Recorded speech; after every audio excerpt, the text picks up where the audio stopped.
Hello everybody and welcome back. So in this lesson we're going to dive into doing some actual VEX code.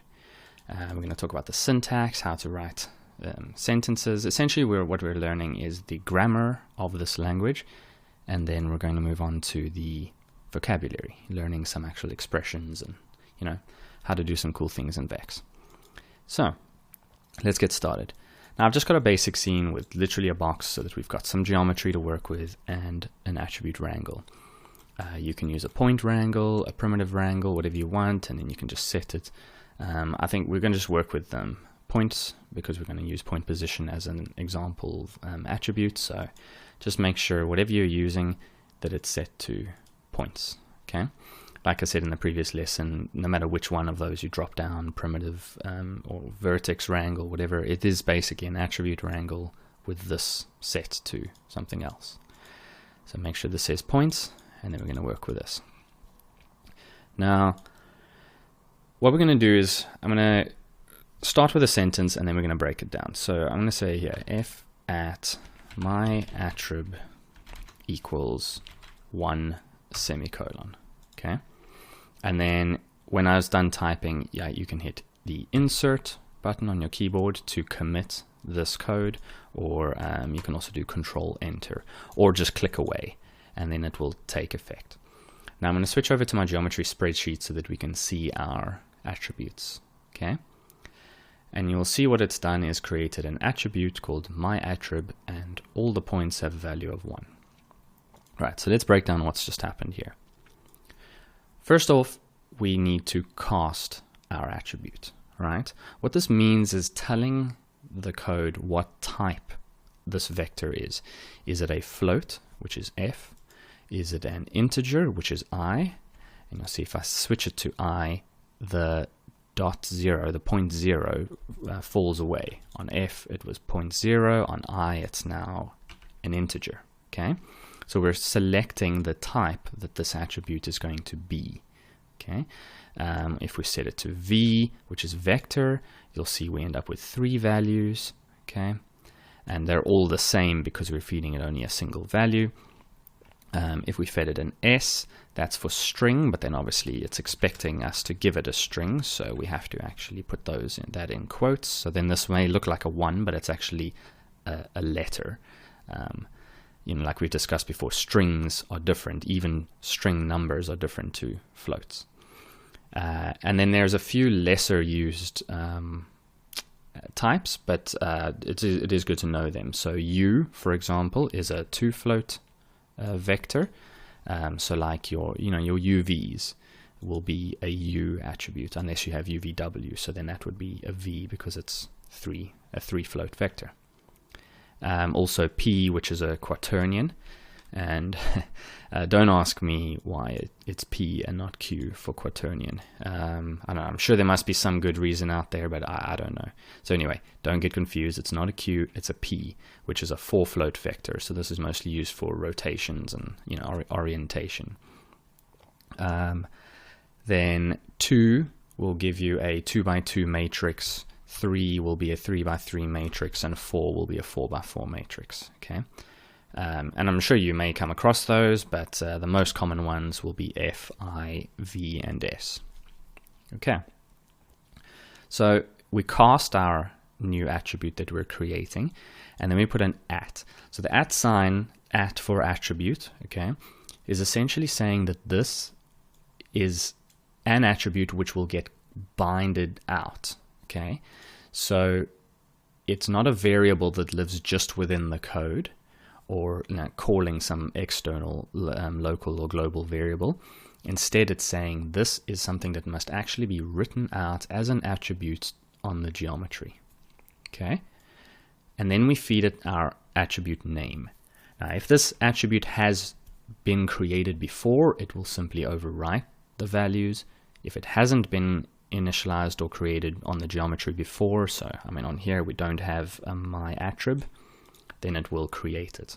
Okay, then we have a single equal sign. So remember, I told you this is setting a value, and an equals is a comparison. So it's asking, is myAttrib equal to 1? And the answer will be true or false, 0 or 1. Okay. In a single equals, it's saying set my attrib to be equal to 1. Okay. And then here is our initial value that we're giving it, and then semicolon. Every line in Vex is going to end in a semicolon. Okay. So look out for that. If you're new to Vex, you haven't done any of the coding, that's probably one of the main mistakes you're going to make at first when your code errors out and it's got little red squiggly lines all over the place complaining that something's broken. Chances are you've missed a semicolon, so just look out for it. Okay, so here, this is just a simple syntax and way to create store a value in an attribute and create a new attribute in Vex. Okay, now something else we can do, if I go to V, you'll see that it's putting this single value in all three components, X, Y, and Z. Okay, and this is not what we want. So this, if we've got an F, I'm feeding it a constant value, and it can be 1.5 or something like that.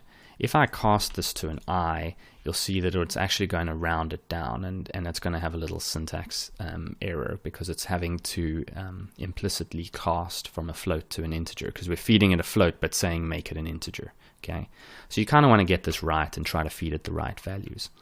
And it's the same when it comes to a vector. Why feed it only one value?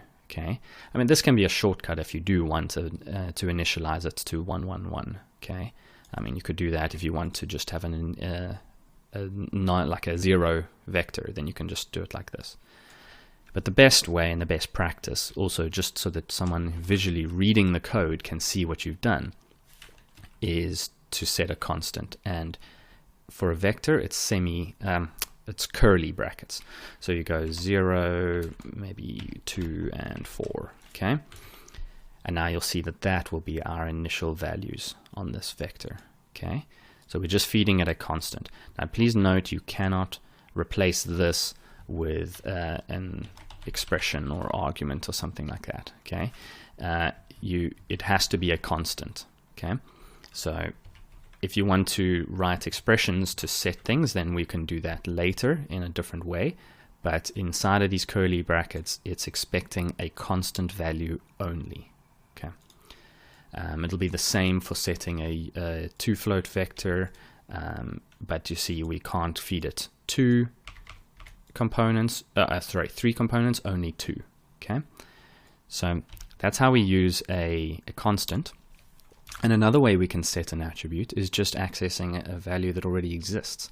So we have point position, and if I hit insert here, you'll see we now have a my attrib vector, but its values, each point has the same X value, Y value, and Z value for all of these. Okay, in fact, maybe let me just offset my box a little bit so that the values are not all the same. And you'll see here it's got those same values. Okay, now when you call an attribute, you also do exactly the same. You cast it and you put the at to say I'm calling an attribute, not a variable, and then you give the variable the attribute name, which is capital P for point position. Okay, now it is important, very important, to cast it. Please do not get into the habit of not casting it. Okay, it so happens that with P, if you do not cast it, it will still work the exact same way. And that's because Houdini knows what P is. Okay, it knows that capital P is point position. It knows it's a vector. It will always be a vector. It cannot be forced to be anything other than a vector, so it will still work. But if you create your own custom attribute and you do not cast it, okay, so let's say we've now written out our my attrib, it's a vector, and then now in here I go at foo equals at my attrib. Okay, foo is going to be just the X value. Okay, even in here, then if I go v at foo, so you see, without casting the attribute that I'm creating, it assumes that it's a float, so it's a single value. If I feed it a v so it knows that it's a vector, it's still getting the same X and Y and Z value equal to just the X value of my attrib. Why is that? because I haven't told it that this is a vector. So it's not going to go and treat it like a vector. It's going to treat it like a float. Only when I feed it the v does it actually correctly get the other values, okay? The y and the z from the y and the z, okay? And you'll make a lot of mistakes like this if you get into the bad habit of sometimes having the v and sometimes not, okay? Now, once you have initialized within your one script, you say v at my attrib. Then later when you want to maybe create another vector and you call my attrib again, you don't have to initialize it as a vector, okay? It has already been called as my attrib. If I can spell it correctly, it'll work. So you'll see here it is now working because the code has been told this is a vector, and for the rest of the code it will treat it like a vector, but it has to be initialized at least once, okay? And this is a shortcut and it is acceptable, but to be honest, I still like almost all the time just put the casting in front of it every time, just because I don't want to get into the bad habit of dropping it sometimes. And you know, you think it's okay in your code because, I mean, especially when you've got massive, like loads and loads of lines of code, you're just calling at my attrib and then it works, but later on you alter the code and maybe this line is no longer necessary, so you don't need this foo attribute, so you go and delete this line. And now you wonder why your tool has broken, because this another attribute is using only the x value of the my attrib that it's calling, because now it doesn't have it initialized. So even though you can shortcut it and drop it after it's been initialized, my recommendation to you guys would be to cast it every time. You call an attribute with an @ sign, you tell it what type it is. Whether it's V or F or U or P, whatever you need to, just use it every time. And that includes ones that Houdini does understand. Okay, it's just human nature that once we allow ourselves to get a little bit lazy, we will use that every time and it will affect your code. Okay, so let's move on. Now, another thing we can do, instead of directly writing values straight into an attribute, okay, we sometimes want to do a lot more manipulation of the data. And let's say we wanted to add to the point position and then normalize it, okay? So I would say here like v at my attrib. So we've set it to be equal to p, but now we want to add to it. So we go plus equals. So this is a shortcut, by the way, that you can use to, instead of saying equals v at my attrib plus a constant, so let's say 0, 1, 2, okay. So this line will work, this is perfect, but there is a shortcut for this exact same line, which would be v at my attrib plus equals, and then you just feed it the 0, 1, 2. So what plus equals is doing is saying add whatever is after this to the value that already exists there. So this line and this line do exactly the same thing, okay? And there is also minus equals, times equals, modulus equals. There's all these shortcuts, okay? So we can go and add to that vector, and then we might even normalize it as well. So I don't know if you guys know what normalizing is. It's just essentially setting any vector to be equal to a length of 1. So it will keep the same direction, but will be normalized to a length of 1. So we just normalize v at my attrib. Okay. So you see, we're setting a value, we're adding to it, we're then normalizing. Now, this is normal, but you don't really want to be doing this directly in the attribute itself, okay? It can get a bit messy. It also has to then be binding that data out, and then binding it out again, and then binding it out again. And also, it's harder if you, let's say, your user already has an attribute called myAttrib, right? So then you want to maybe just change the name of it, okay? If you're using myAttrib and it's having to bind out, you'd have to go and rename each one of these, okay? And it may not seem so bad because there's only 4 calls to it in this piece of, these 3 lines, but you sometimes have 200 lines of Vex code, and now you've got to go through searching for all of these myAttribs and replacing that with something else, okay? And now, so there is a better way to do it, and this is where we get to variables. So variables are stored just inside of the code itself. So if I say here float my var equals 1, okay? Now, and it still has to end with a semicolon. Now you'll see my var does not appear in the geometry spreadsheet. Doesn't exist here. If I middle click, doesn't exist on the geometry. There's myAttrib, there's p, but there is no my var. Okay.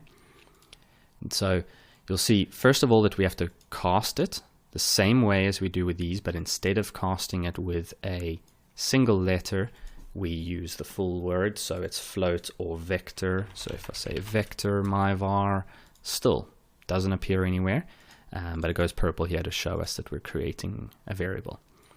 Then we feed it the name. We don't need an @ sign. In fact, you do need to leave a space, or it's actually sometimes better to tab in, so that all of your variables that you've created are all on the same line.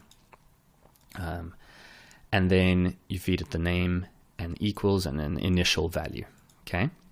So although this doesn't get exported outside of the code, we can use this value. So instead what we're doing is essentially using it as a place to store values, work with it within the code, and then at the end we would write this variable out as something else.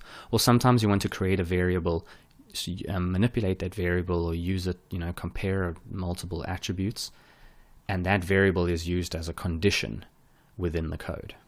Okay, so in this case, we could say here v at p. So we're setting my var to be equal to v at p. And I wouldn't say my var. Please, guys, don't do that. I'm using this just because I'm ad hoc. I'm just creating a few random variables. So I don't know what to call it. In your code, you'll have a context. You'll know what that variable is used for. Call it something useful to you. My var is not useful to you, so you will get yourself confused. So here I call it pos. So it's position. And I'm storing v at p in it. Right? So then here, I don't need this line of code. Okay? And I'll show you, I'm just going to comment this code out. So if I put 2 slashes, it comments this out, which means that this line will not be evaluated in the code anymore.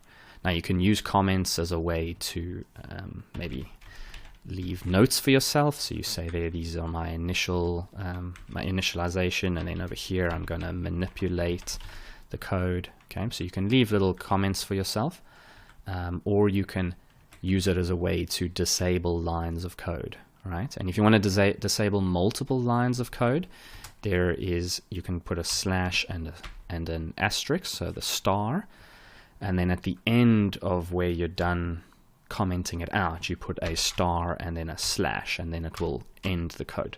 So then you can now do something else. So pos plus equals 1.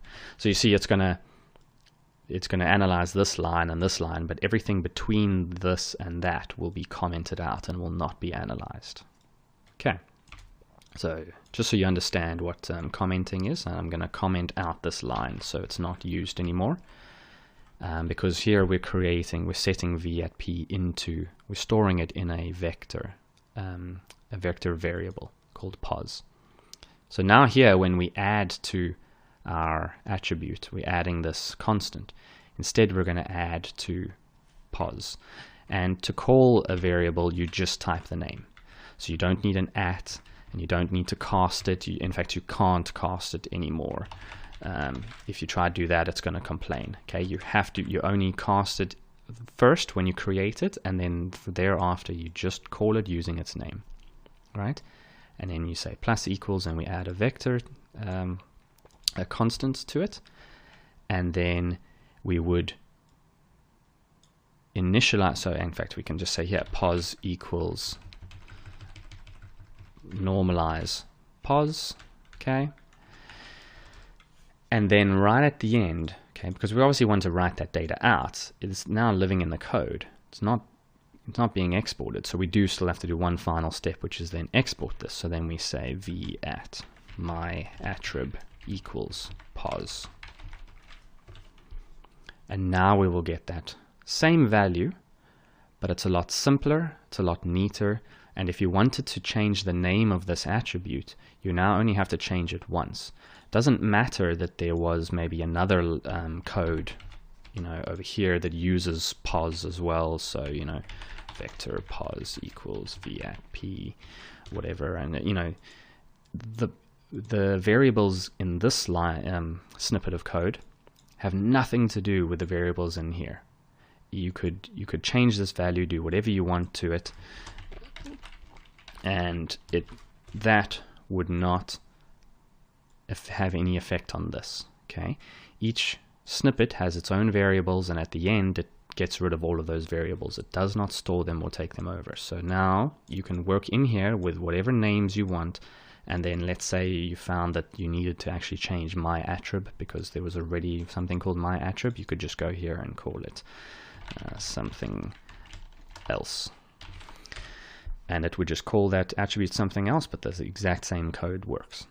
Okay, so I hope this is giving you guys a sense of the correct syntax and the way to write these lines. Okay, now I don't want to get too complex now and show you how to write blocks properly, but I just want to, I'm going to write one here just so that you can see it, so that you know what it looks like when you do see one.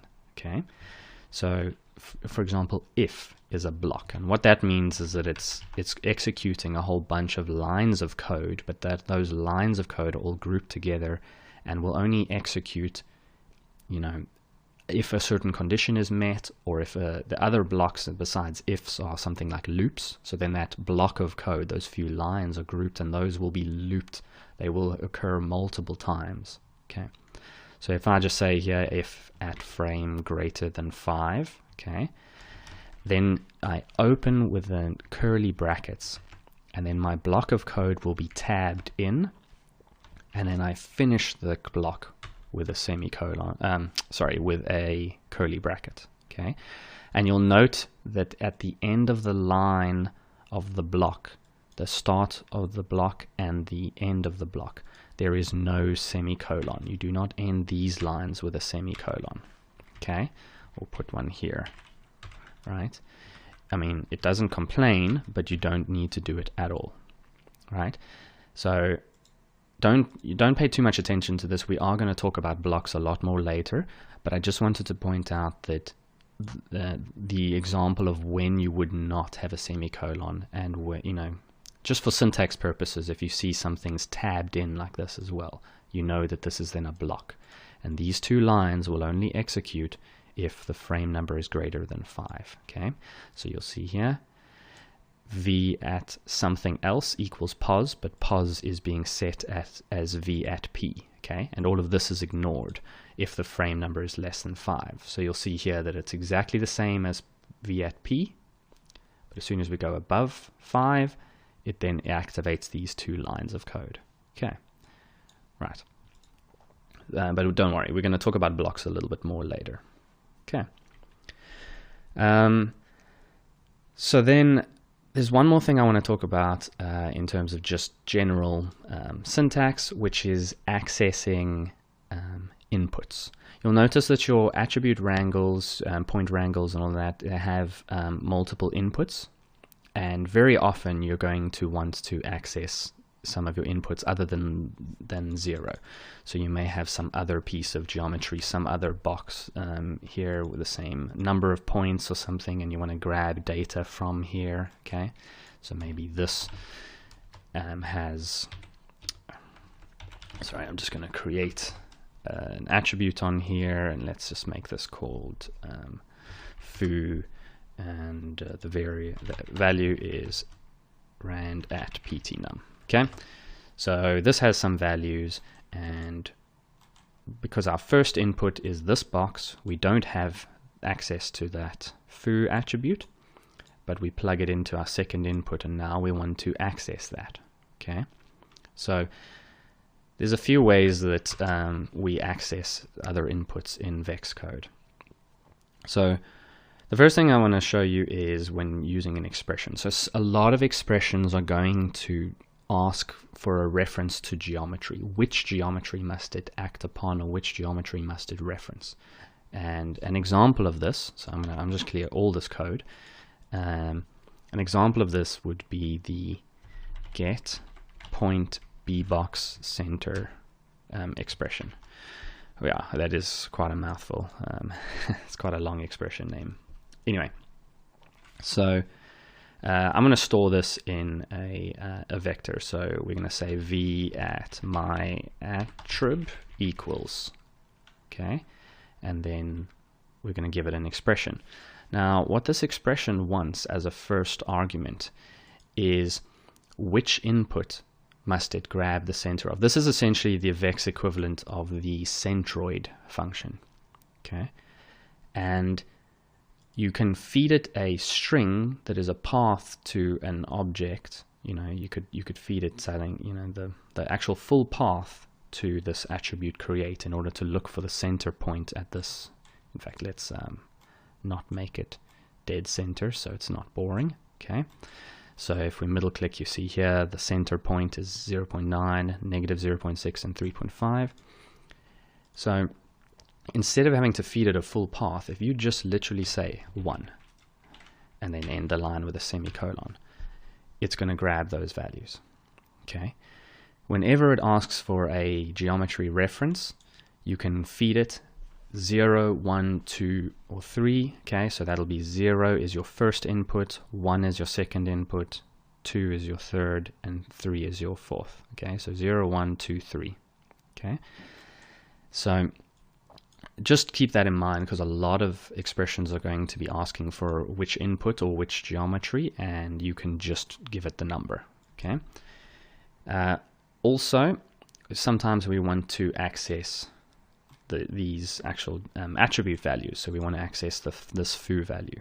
Okay, and what we can do is say, so there's a long way and a much more complex way, which is to use the point function. And the point function it actually points to which input. So we say 1, and then we actually say, okay, I want foo, and then you have to feed it a point number as well, so that it can link. It says, okay, well, so 0.0 on this geometry, what value, like what point must I analyze on this geometry?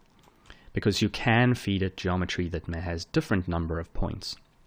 Or maybe you want to not use point number as the matching attribute, but rather you want to use ID or something like that. Okay, there is no ID set, so this won't work at the moment, but you know, you can do lots of powerful things here to access.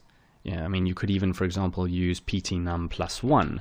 So that means that it's going to grab, especially if you reference itself, you would then be grabbing, 0.0 would be grabbing the data from 0.1, and 0.1 would be grabbing it from 0.2, so you can actually traverse your points that way. There's a lot of powerful things you can do with this, but obviously having to write this expression every time when you want to do the most basic thing, like this, just grabbing an attribute value on matching geometry, so 8 points, 8 points. There's a short form. So instead of having to use this, although we will use this a lot, the short form for that is to write at op input, and then you feed it the number of the input. So 1, because we're grabbing the second input, which is 1. Remember, it's 0, 1, 2, 3. Okay. Then an underscore, and then the attribute name. Okay. So you'll see here that has worked. My attrib, which is a float, is grabbing the float value from here. Okay, so this is set to float, got a random value, and it's doing it based on point number. Okay, it will do it based on point number by default if it does not find the matching attribute. Now, the matching attribute, if you go on the attribute wrangle to bindings, you'll see here that there's an attribute to match. Okay, so it's looking for ID, but because it's not finding ID, it's going to default to using point number. But if you do create something like ID, if it finds ID on both, so an ID on your box and an ID on this box, okay, so even if these points are maybe being generated in a simulation or something like that, so that you store the ID before and then they're actually simulated and deleted or whatever, they would, instead of matching by point number, they would use ID to match. And you can change this if you have a different value. You know, if you've got some, like your own custom ID, then you could feed that in and it'll look for that value on both your geometry and then use that to transfer these values. Okay, and you can just, you can change which input it's looking at. Now, I do want to say I used this syntax when it first was added to Houdini, and it was a bit buggy.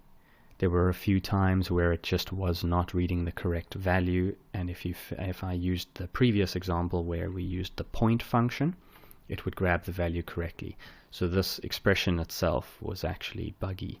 And that was several versions ago. I mean, I think it was Houdini 14 or 13, something like that. So I'm sure they have fixed it, and I did even report it to them as well. So I'm hoping that it is fine.